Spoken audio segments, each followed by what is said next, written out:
কানায় কানায় পূর্ণ কক্সবাজার বীরশ্রেষ্ঠ রুহুল আমিন স্টেডিয়াম। গ্যালারিতে চাপ বেশি হওয়ায় দর্শক তখন মাঠে। বলি খেলার স্থানের চারপাশ ঘিরে বানশিয়ার ঢাকের তালে বলিদের নাচে উল্লাসে মেতে ওঠেন তারা। ফাইনালে মহেশখালীর কালো বলির প্রতিপক্ষ কুমিল্লার বাঘা শরীফ বলি। দুজনের মধ্যে লড়াই চলে ৩ মিনিট। মহেশখালীর কালো বলিকে হারিয়ে চ্যাম্পিয়ন হন জাব্বারের বলি খেলার চ্যাম্পিয়ন বলি কুমিল্লার বাঘা শরীফ। সকালে আমার জন্য দোয়া করেন, আমাদের সামনে ভালো কিছু করতে পারি, আবার সামনে এসে দিনই আপনার খেলা দেখাতে পারি।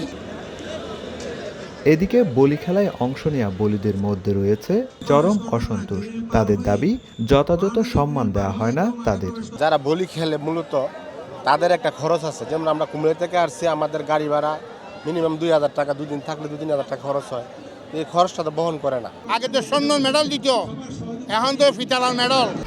১, ২, ৩ ঢাকায় জমি জিতে নিন ১০০% ক্যাশব্যাক সহ ২০ কোটি টাকার পুরস্কার। তবে সরকারি পৃষ্ঠপোষকতা পেলে গ্রামীণ এই ঐতিহ্যবাহী খেলাটি ধরে রাখা সম্ভব বলে জানান আয়োজকরা। আর এই খেলায় সরকারি সহযোগিতা দেওয়ার আশ্বাস দেন বিভাগীয় কমিশনার। গ্রামে গঞ্জে আমরা যদি তাদেরকে যদি আর্থিকভাবে সহযোগিতা করতে পারি, তাহলে তারা পুষ্টিকর খাবার খেয়ে তো প্রতি বছরেই তাদের শক্তি বৃদ্ধি করে এখানে মাঠে আসার জন্য তারা চেষ্টা করবে। সরকারিভাবে যদি কোনো ধরনের সহায়তার প্রয়োজন হয়, যদি কেউ আসে, আমরা সেটা পৃষ্ঠপোষকতা করতে পারি। ১৯৫৬ সাল থেকে কক্সবাজার স্টেডিয়ামে প্রতি বছর অনুষ্ঠিত হয়ে আসছে ঐতিহ্যবাহী ডিসি সাহেবের বলি খেলা ও বৈশাখী মেলা। এবারের আসরে অংশ নেন ৪ শতাধিক বলি।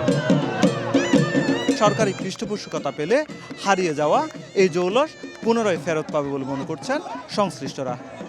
সুজাউদ্দিন রুবেল, সময় সংবাদ, কক্সবাজার।